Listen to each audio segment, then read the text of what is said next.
Muslim women in Europe have been put under a lot of pressure to take off their hijabs.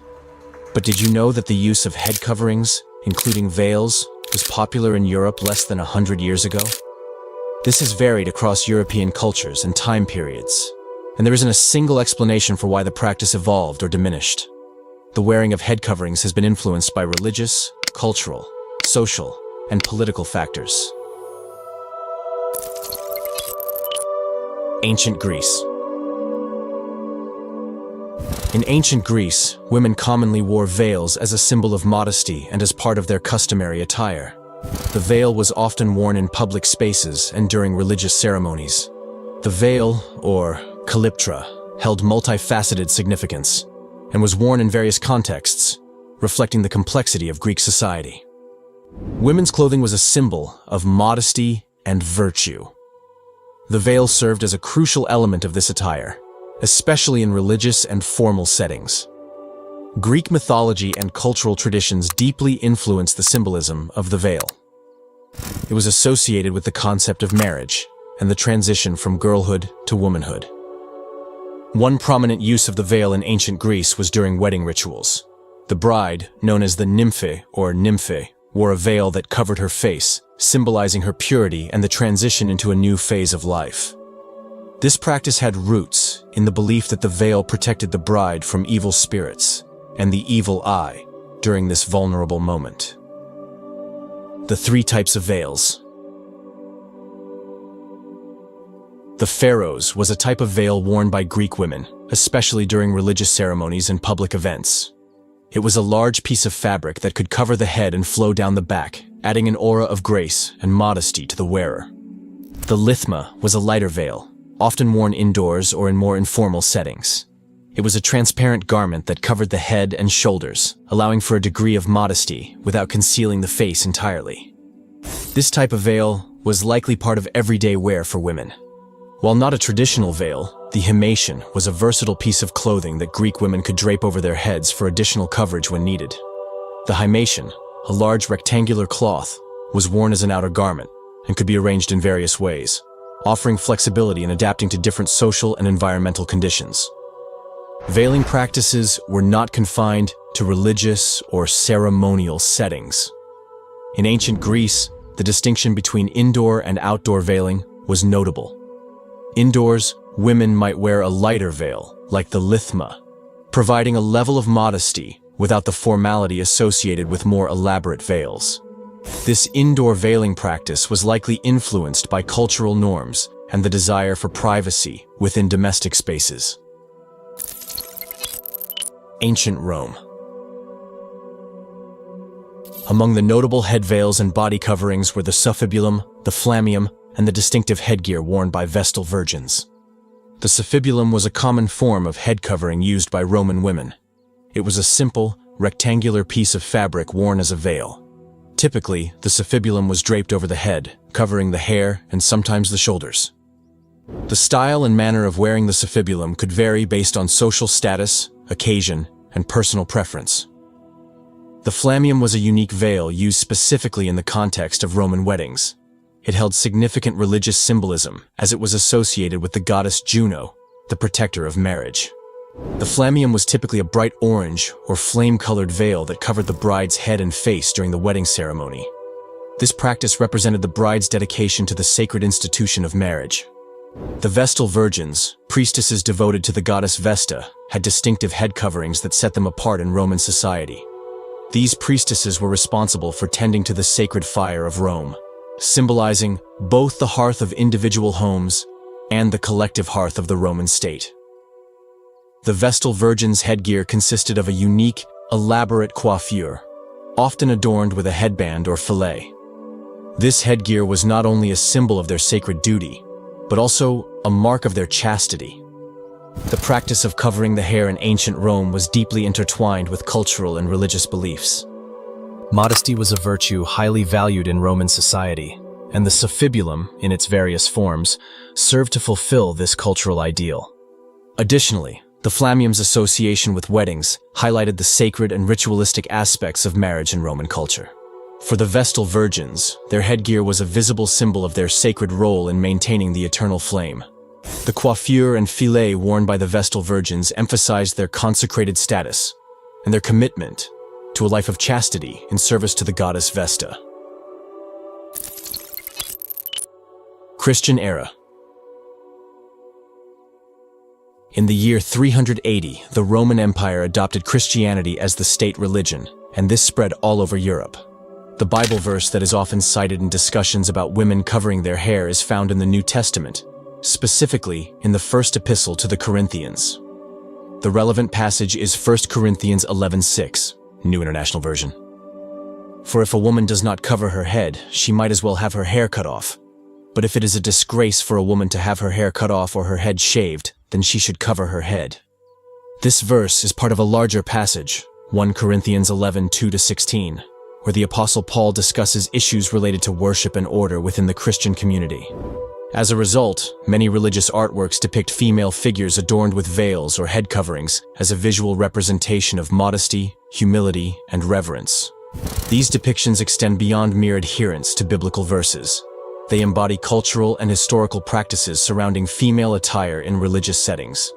Iconographers, through their artistry, aim to capture the essence of piety and submission as perceived in various religious doctrines. The portrayal of women with covered heads can be seen not only as an artistic interpretation, but also as a reflection of the cultural norms prevalent during the time of the artwork's creations. In medieval and Renaissance Europe, head coverings were often associated with religious devotion. Nuns, for example, wore veils as a symbol of their consecration to God.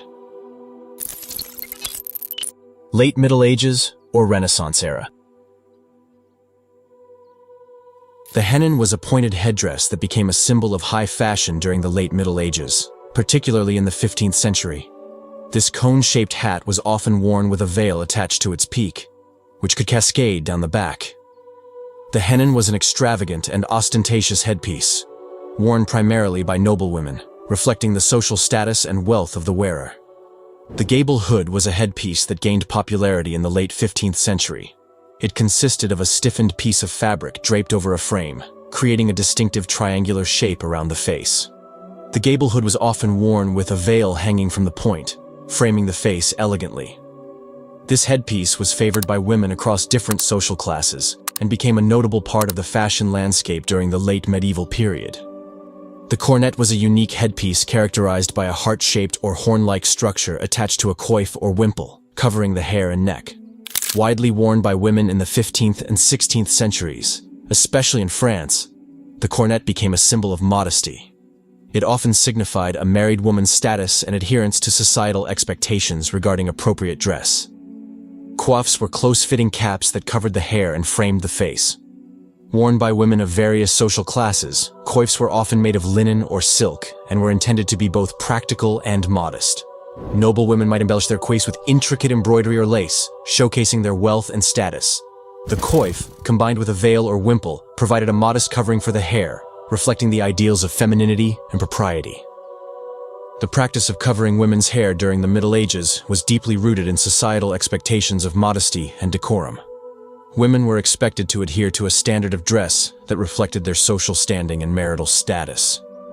The elaborate headpieces worn by noblewomen not only showcased their wealth, but also adhered to the prevailing norms of modesty within the aristocracy. The Age of Enlightenment, Secularization and Rationalism. The Enlightenment, which spanned from the late 17th to the 18th century, emphasized reason, science, and individual rights.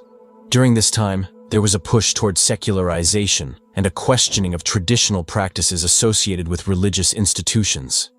This intellectual movement could have contributed to a decline in the use of religious symbols, including head coverings. 1920s.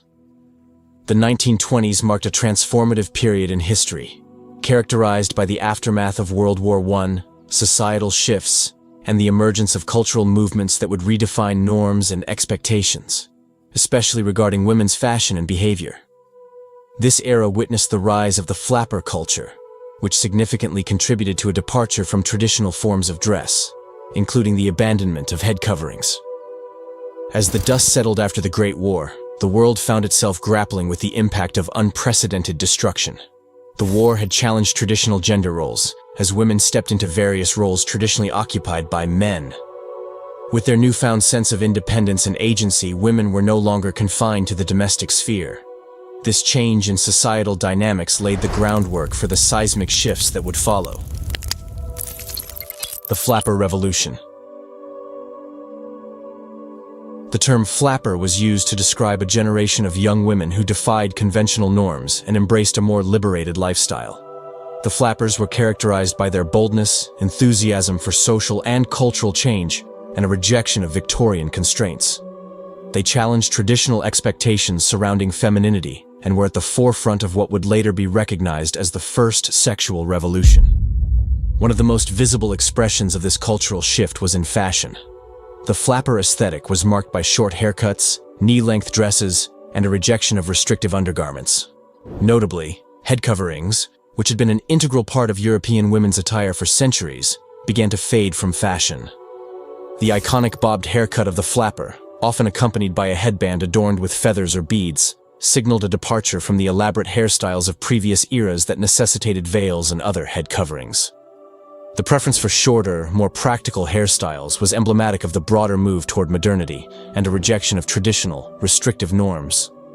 For the flappers, discarding head coverings was more than just a fashion choice. It was an act of rebellion. The veil, which had been a symbol of modesty and conformity, no longer aligned with the liberated spirit of the time. The flappers' rejection of the head covering symbolized a rejection of the societal constraints that had characterized the pre-war era. The economic and social changes brought about by World War I played a crucial role in this transformation. With the war's end, women had tasted economic independence and social freedom, and they were not willing to relinquish these newfound liberties. The flapper became an embodiment of this desire for autonomy and equality. The abandonment of head coverings was a profound cultural shift, reflecting the changing identity of women in the 1920s. It was a visible marker of a departure from the past and a symbolic declaration of a new era. The flapper's choice to expose her head was a deliberate assertion of her agency and a rejection of societal expectations that sought to confine women to traditional roles. Today, in rural areas of Europe, particularly in Eastern Europe and Mediterranean regions, the tradition of women wearing head veils endures as a cultural and religious practice. This phenomenon is notably prevalent in several Orthodox Christian countries, where the head veil remains a symbol of religious devotion, cultural identity, and continuity with long-standing traditions. In Orthodox Christianity, the practice of women covering their heads, especially when attending church services, is deeply rooted in tradition. This practice is often seen as an expression of humility, modesty, and reverence before God. It is a custom that has persisted through generations and is closely tied to the teachings and interpretations of Scripture within the Orthodox Christian faith. The head veil in rural European areas, particularly in Orthodox Christian communities, is a symbolic garment that represents humility and respect, especially in the sacred space of a church. The act of covering one's head is often viewed as a sign of submission to God, recognizing the divine authority and showing reverence during religious ceremonies. In addition to its religious significance, the head veil in rural Europe carries cultural and regional importance. It serves as a marker of identity, connecting individuals to their cultural heritage and reinforcing a sense of continuity with the practices of their ancestors. In many cases, the tradition of women wearing head veils has been passed down through generations, creating a tangible link between the past and the present. Hypocrisy between this and judging Muslim women. The persistence of head veiling traditions in rural European areas, especially in Eastern Europe and the Mediterranean, raises questions about the potential hypocrisy evident in the judgment of Muslim women who wear the hijab in the broader European context. Despite the historical and cultural significance attached to head veils in European traditions, there exists a dichotomy in the reception of veiling practices. While rural European women are often embraced for their choice to wear head veils, Muslim women who wear the hijab have sometimes faced unwarranted judgment, stereotyping, and discrimination. This incongruity can be perceived as hypocritical, as both practices are rooted in religious and cultural traditions. The disparity in acceptance can be attributed to a complex interplay of factors, including cultural biases, ignorance, and, in some cases, Islamophobia. The hijab, worn by Muslim women as a religious obligation or personal choice, is often misunderstood or misconstrued in European societies, where debates surrounding religious attire have sparked controversy. The irony lies in the selective acceptance of head-veiling practices based on cultural and religious affiliations. The head veil worn by rural European women is more readily embraced, while the hijab, which represents a similar expression of faith and cultural identity, faces skepticism and bias.